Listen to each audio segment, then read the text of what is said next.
The RNA polymerase is actually reading the template strand. So what we read, so we are reading the coding strand, ATG, which is the same as the mRNA strand, AUG. But in order to actually get the mRNA strand to be what it is, right? So if we have the start codon coded for by the DNA, we actually read the RNA polymerase reads the other strand to make.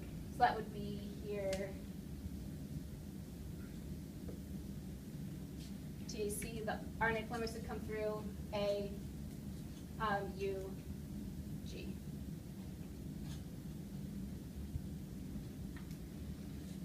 I see blank stares.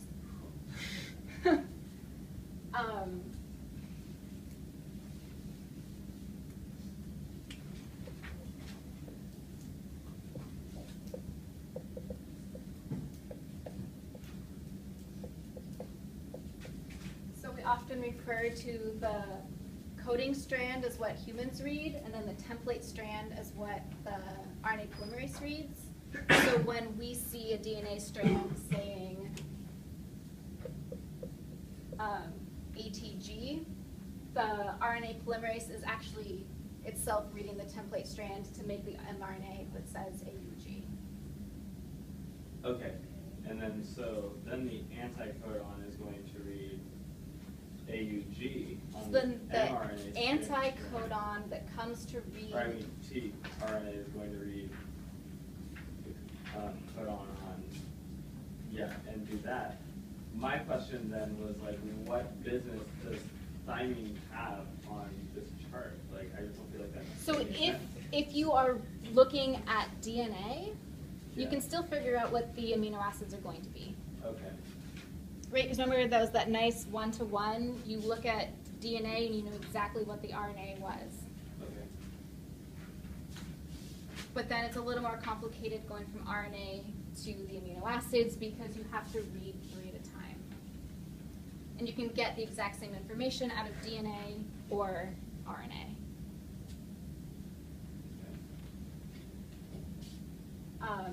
So our human readable DNA strand is ATG, the mRNA strand is AUG. And then we have also the end of the protein coded for by the triplet codon. What do you mean when you're saying the human readable? So when you What do you mean by human readable? Like, you just, if it's the mRNA, like you read like that.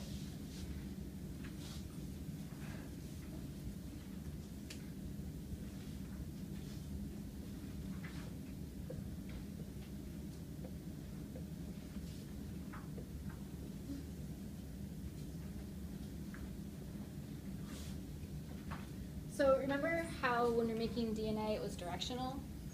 Yes. Making mRNA is also directional? You're saying like double helix, like they each have progression? Yeah, so the strands were anti-parallel Yeah. to each other, and so DNA polymerase only went in one direction. RNA polymerase also only goes in one direction. So if you have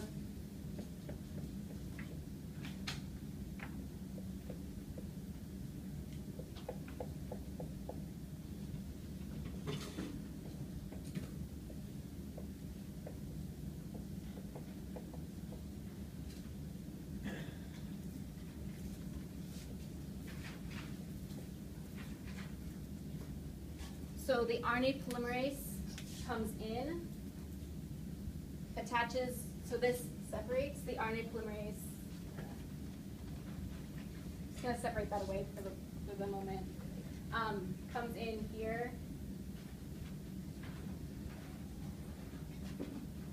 So complementary to T is A, complementary to A, U, complementary to C. G.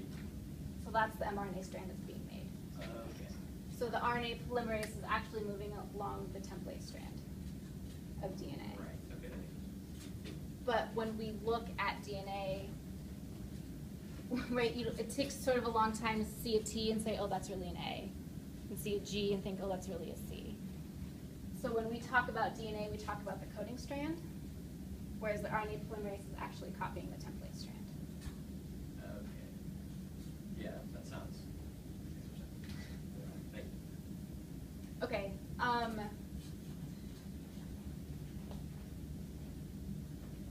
going to show you. Yeah, let's take a break and we can come back to this.